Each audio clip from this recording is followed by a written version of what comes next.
الحمدللہ وکفا وسلام علی عبادہ الذین اصطفى اما بعد فقد قال اللہ تبارک وتعالی فی الکلام المجید والفرقان الحمید فاعوذ باللہ من الشیطان الرجیم بسم اللہ الرحمن الرحیم اومن کان میتا فاحییناہ وجعلنا له نورا یمشی بہ فی الناس کمن مثلہ فی الظلمات لیس بخارج منہا کذالک زین للکافرین ما کانوا یعملون صدق اللہ العظیم۔ آیت نمبر 122 سورہ انعام 8واں پارہ دوسرا رکوع۔ مالک الملک اللہ جل وعلا نے ارشاد فرمایا، اور کیا وہ کہ مردہ تھا تو ہم نے اسے زندہ کیا اور اس کے لیے ایک نور کر دیا جس سے لوگوں میں چلتا ہے، وہ اس جیسا ہو جائے گا جو اندھیریوں میں ہے، ان سے نکلنے والا نہیں۔ یوں ہی کافروں کی آنکھ میں ان کے اعمال بھلے کر دیے گئے ہیں۔ یہ ہے معززین کرام ترجمہ اس آیہ مبارکہ کا۔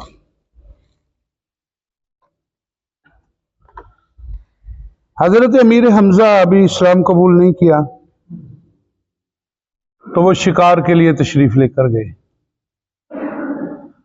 پیچھے سے ابو جہل اس نے ایک حرکت کی اور بڑی بری حرکت کی کہ رسول کائنات صلی اللہ علیہ وسلم پر غلاظت پھینکی۔ اللہ کے رسول صلی اللہ علیہ وسلم پریشان ہوئے۔ دیکھنے والی آنکھ نے دیکھا، اور جب سیدنا امیر حمزہ تشریف لائے واپس تو جا کر اس نے کہا کہ محمد بن عبداللہ، اس کو اس لیے ذلیل کرنے کی کوشش کی جاتی ہے، پریشان کیا جاتا ہے کہ اس کا باپ نہیں ہے، وہ یتیم ہے، اس لیے اب اس کے آگے پیچھے کوئی نہیں۔ تو حضرت امیر حمزہ برداشت نہ کر سکے یہ بات۔ کس نے کیا؟ بتایا ابو جہل نے حرکت کی، اٹھا لیا سوٹا یا ڈنڈا یا کمان جو بھی ہاتھ میں تھا اور چلے گئے سیدھے ابو جہل کے پاس، اور جا کر اسے اتنا مارا کہ وہ زخمی ہونے کے قریب ہو گیا۔ معافی مانگتا ہے۔ تو اب نے کہا کہ تجھے شرم نہیں آئی میرے بھتیجے کو مارتے ہوئے؟ تیرا بھی بھتیجا۔ تو جواب میں اس نے کہا کہ وہ ہمارے بتوں کو برا کہتا ہے، وہ یہ سارے کام کرتا ہے۔ آپ نے ارشاد فرمایا، تو بڑا عقل مند ہے، تیرے جیسا بیوقوف کون ہے؟ اپنے ہاتھوں سے لکڑی کی اور لوہے، یہی الفاظ ہیں، اپنے ہاتھوں سے لکڑی کی اور لوہے کے بتوں کو بنا کر بھگوان اور خدا سمجھ کر اس کی پوجا کرتا ہے، اور یہ کہنے والا کون ہے؟ وہ بھی تو ابھی کافر ہی ہے۔ اب اللہ جسے شعور دے دے، کیا خیال ہے؟ تو یہ بات وہ سن کر مبہوت رہ گیا، ابو جہل خاموش ہو گیا۔ حضرت امیر حمزہ رضی اللہ تعالیٰ عنہ وہاں سے نکلے اور سیدھے رسول اللہ صلی اللہ علیہ وسلم کے پاس آئے ہیں، اور آ کر کہا، بھتیجے پریشان ہو، بھی میں ہوں، میرے ہوتے کسی کی جرت کیا ہے تیری طرف، اور میں اس کو پھینٹی لگا کے آیا ہوں۔ آپ نے ارشاد فرمایا، چچا، اس کو مارنے سے، اس کا بدلہ لینے سے میں راضی نہیں ہوتا، میں تو تب راضی ہوتا اگر تو کلمہ پڑھ کے مسلمان ہو جاتا۔ تو وہاں سیدنا امیر حمزہ رضی اللہ تعالیٰ عنہ نے اسلام قبول کیا۔ اللہ نے ارشاد فرمایا، اب امیر حمزہ اور ابو جہل دونوں برابر ہیں؟ یہ ان دونوں کو فرق رکھا ہے اللہ نے، اور ان دونوں کا فرق اس آیت میں بیان کیا۔ حضرت عمر فاروق رضی اللہ تعالیٰ عنہ اسلام قبول نہیں کیا، تو اسلام قبول نہ کرنے سے پہلے ابو جہل کے دوست تھے، یاری تھی آپس میں، وہ بھی سردار وہ بھی سردار، آپس میں یاری تھی۔ ادھر اللہ نے دل کو بدلا، ادھر بہن بہنوئی نے قرآن سنایا، ادھر نبی کریم صلی اللہ علیہ وسلم کی بارگاہ میں پہنچے، ادھر کلمہ پڑھا، اور کلمہ پڑھنے کے بعد یہ دوستی ٹوٹی، یہ دوستی پھر ٹوٹی، یہ کفر ایک طرف ہو گیا، اسلام محمد عربی صلی اللہ علیہ وسلم کے قدموں کے ساتھ آ کر لگ گیا، اور جب یہ مسلمان ہو چکے دوستی ٹوٹی، تو اللہ نے ارشاد فرمایا ابو جہل اور عمر کیا دونوں برابر ہیں؟ یہ ان دونوں کا فرق اس آیت میں بیان کیا جا رہا ہے۔ ابو جہل سردار تھا، حضرت عمار بن یاسر غلام تھے، یعنی غریب تھے۔ امیر تھا، یہ غریب تھے۔ وہ غریب ہو کر اسلام قبول کر گئے اور یہ امیر ہو کر وہیں بیٹھا رہ گیا، سردار عقل مند ہونے کے باوجود۔ اللہ نے ارشاد فرمایا کیا عمار اور ابو جہل دونوں برابر ہیں؟ اب ان دونوں کا ذکر، ان سب کا ذکر اس آیت پاک میں موجود ہے۔ اب پڑھیے اس آیت کو، اللہ کیا فرما رہے ہیں۔ اومن کان میتن، اور کیا وہ کہ مردہ تھا، مردہ سے مراد دل مردہ تھا، دل مردہ تھا۔ یاد رکھیے گا اس بات کو،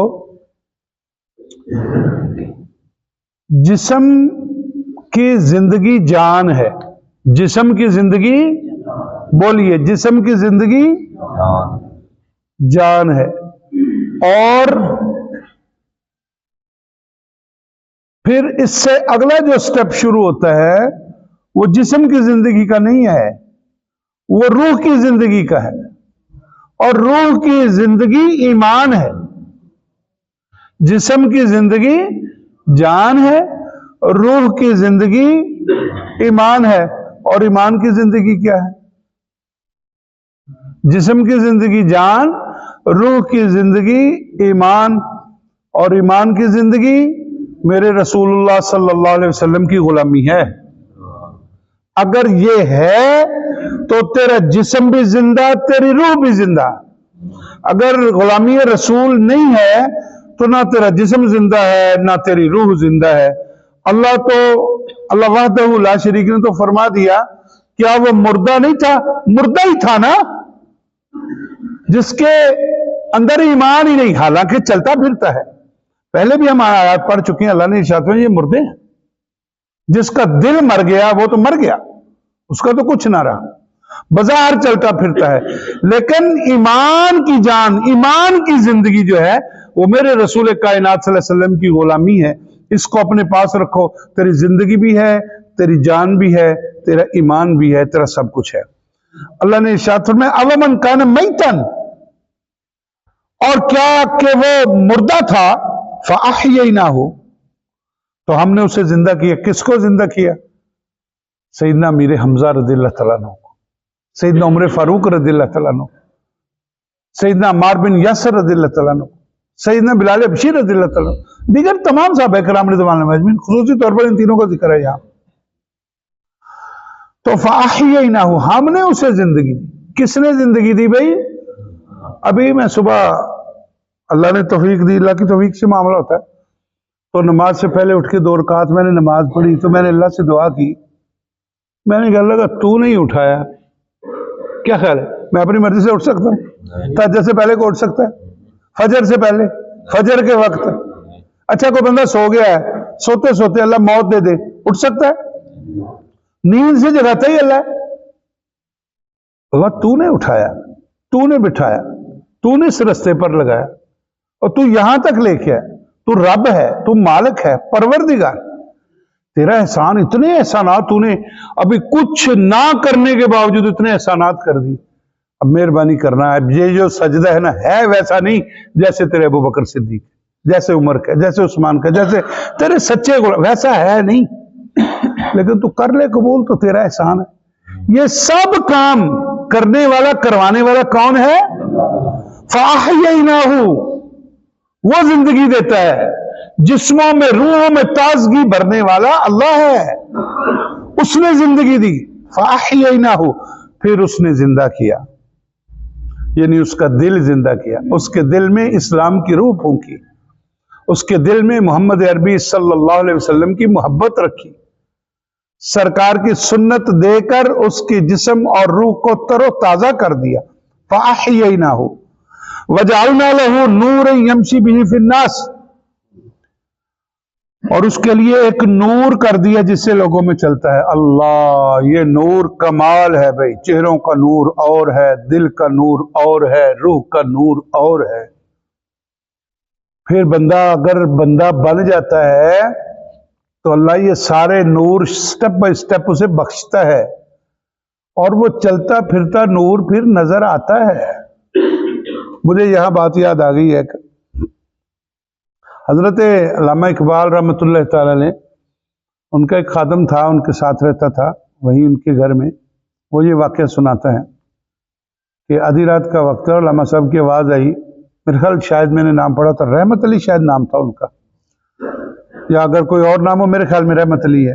آپ نے آواز، جی ہاں جی شاید علی بخش ہو، تو اللہ مجھے معاف فرمائے جی نام میں کوئی اگر تبدیلی ہو تو آواز دی آپ نے، تو وہ دی جناب، کہنے لگے یار میرے مہمان آ گئے، رات کا وقت ہے، رات 1:30 بجے 2 بجے کا وقت ہے، یار میرے مہمان آ گئے تو نا باہر سے، انہوں نے لسی پینی ہے، ان کے لیے تازہ لسی لے کے آ۔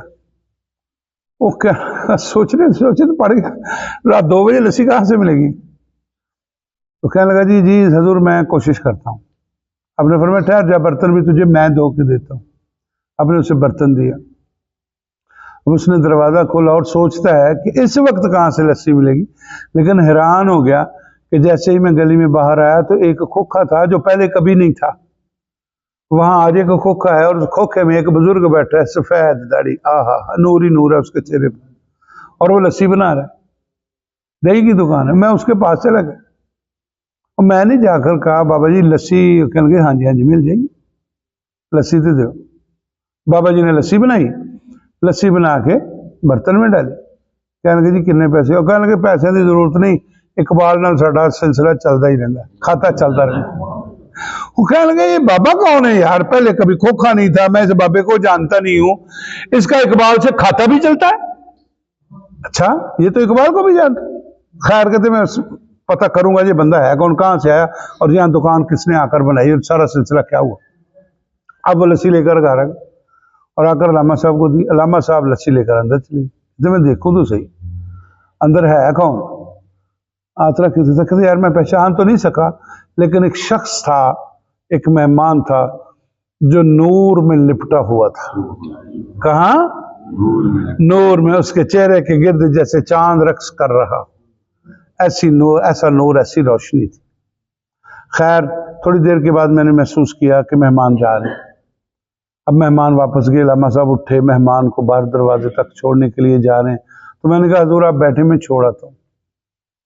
میں دروازہ بند کر رہا تھا، میں دروازہ بند کرنے کے لیے اٹھا، مہمان باہر نکلے، تو اب میری تو انتہا ہو گئی نا حیرانگی کی کہ مہمانوں کے پیچھے میں نے دروازہ بند کرنا تھا۔ میں نے کہا دیکھوں کدھر کو جاتے، تو ان کا ایک قدم علامہ صاحب کے دروازے میں تھا اور ان کا دوسرا قدم گلی کے آخر میں تھا، اور اس کے بعد وہ غائب ہو گئے۔ اب میں نے دیکھا تو حیران ہوا، میں پیچھے بھاگا، یہ بندے کون تھے، یہ بھائی کون تھا؟ لیکن کمال یہ ہو گئی کہ اس نے تو مجھے کیا ملنا تھا، میں نے واپسی دیکھا تو کھوکھا بھی کوئی نہیں تھا، اور کھوکھے میں بابا بھی کوئی نہیں تھا۔ میں نے کہا اتنے ہونے تھے کھوکھا سے کچھ بھی نہیں۔ میں واپس آ گیا اور میں نے سمجھ لیا کہ یہ کوئی اور ہی معاملہ ہے، تو میں علامہ صاحب کے قدموں میں آ گرا اور میں نے کہا علامہ صاحب دسو مینوں مہربانی، میں نے کبھی کچھ نہیں مانگا، اب مجھے بتائیں۔ تو آپ نے ارشاد فرمایا یار یہ راز، اس نے کہا جی مہربانی۔ آپ نے فرمایا وعدہ کر میری زندگی میں یہ راز نہیں کھولے گا، پہلے وعدہ کر۔ انہوں نے کہا جی وعدہ کرتا۔ تو علامہ صاحب فرمانے لگے یہ جو ہستی اندر بیٹھی تھی یہ حضرت خواجہ غریب نواز تھے، اور جو بار لسی بنا رہا تھا وہ داتا گنج بخش علی حجویری رحمۃ اللہ تعالیٰ علیہ تھے۔ پھر ان کو نور مل جاتا ہے بھائی، جس کو اللہ سلیکٹ کر لیتا ہے۔ وَجَعَلْنَا لَهُ نُورًا يَمْشِي بِهِ فِي النَّاسِ، اور اس لیے ایک نور کر دیا ان کے لیے، ایک نور کر دیا اس کے لیے جس سے لوگوں میں چلتا ہے۔ کَمَن مَثَلُهُ فِي الظُّلُمَاتِ، وہ اس جیسا ہو جائے گا جو اندھیریوں میں ہے، ہو جائے گا۔ یہ میں نے سمپل سی سادی سی مثال دی ہے، کئی بار مثال دی ہے۔ نمازی بے نمازی برابر ہو جائے گا، ان پڑھ جاہل اور پڑھا لکھا برابر ہو جائے گا، ہو جائے گا؟ نہیں ہوگا۔ میرے نبی کریم صلی اللہ علیہ وسلم کا سچا غلام اور میرے نبی کریم صلی اللہ علیہ وسلم کا دشمن دونوں برابر ہو جائیں گے؟ غازی علم الدین اور اس کے مقابلے میں وہ خبیث جس کو مارا دونوں برابر ہو جائیں گے؟ ممتاز قادری اور جس کا بیڑا غرق ممتاز قادری نے کیا، کیا یہ دونوں برابر ہو جائیں گے؟ نہیں ہو سکتے۔ یہی اللہ فرما رہے ہیں، کمم مثلہ فی الظلمات، جو اندھیریوں میں وہ برابر ہو جائے گا اس کے ساتھ؟ نہیں ہوگا۔ لیس بخارج منہا، ان سے نکلنے والا نہیں، ان سے نکلنے وہ اندھیریوں میں ہی رہے گا، اس کا بیڑا غرق ہو چکا ہے۔ وہ کیوں بیڑا غرق ہو چکا ہے؟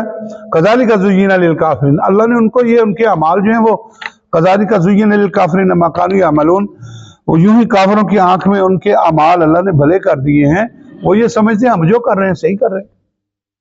جھوٹ بولنے والا سمجھتا ہے میں بالکل صحیح کر رہا ہوں، حسد کرنے والا سمجھ رہا ہے میں بالکل صحیح کر رہا ہوں، ملاوٹ کرنے والا سمجھ رہا ہے میں بالکل صحیح کر رہا ہوں۔ یہ صرف وہی کی بات نہیں ہے، ہر جگہ کی بات ہے۔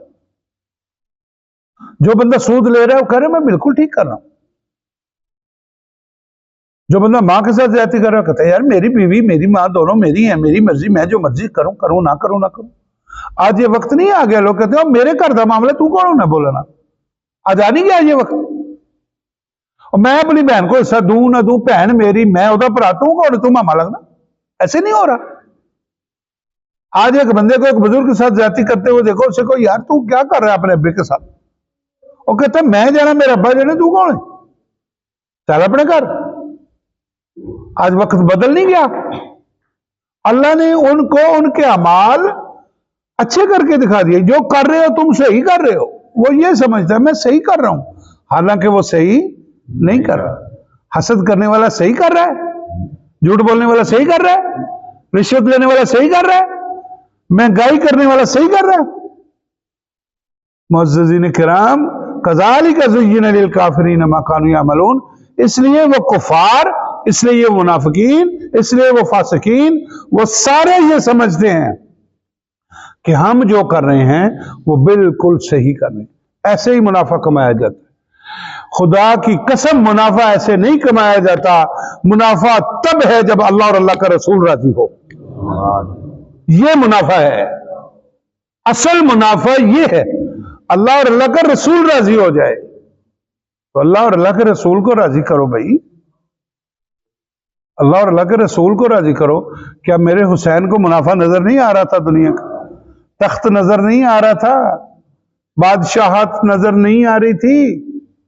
آپ نے ٹھوکر مار دیا، آپ نے ارشاد فرمایا یہ دنیا کی بادشاہت کیا ہے، میں تو وہ ہوں جو میدان محشر میں بادشاہ بن کے نکلوں گا، اور نکلیں گے بھائی، اور دنیا دیکھے گی۔ پتہ تو تب چلے گا نا کہ وہ صحیح تھا۔ یزید کو اس دن پتہ چلے یہ صحیح تھے کہ میں صحیح تھا۔ تو بھائی ان باتوں کو ذہن میں رکھیں۔ مالک الملک اللہ جل وعلا کی بارگاہ میں التجا ہے کہ اللہ تعالیٰ مجھے آپ کو ان باتوں کو یاد رکھنے کی توفیق عطا فرمائے۔ دعا کیا کرو اللہ زندگی ہی دے، ہمیں مردہ نہ رکھے۔ اللہ ہمارے دلوں کو زندہ کر دے، سرکار کی محبت کی روح ہمارے دلوں میں پھونک دے، اور یاد رکھیے گا یہ سب کرنے والا اللہ ہی ہے۔ مانگیں گے تو ملے گا، بھوک لگی ہوئے تے ماں کو روٹی نہ منگیے تے ماں روٹی، بچہ روتا ہے تو ماں اسے دودھ دیتی ہے۔ رونا پڑے گا میاں تجھے مجھے، رو کر اللہ کو منانا پڑے گا اور بتانا پڑے گا۔ پتہ اللہ کو ہے کہ اسے کس چیز کی ضرورت ہے، لیکن تیری طلب پر ڈیپینڈ کرتا ہے کہ تو طلب کیا کرتا ہے۔ تو مانگ اللہ سے کہ اللہ میرا دل زندہ کر دے، تو اللہ زندہ کر دے گا۔ اللہ تعالیٰ مجھے آپ کو، ہم سب لوگوں کو ان سب باتوں کو یاد رکھنے کی اور ان پر عمل کرنے کی توفیق عطا فرمائے۔ وما علینا الا البلاغ۔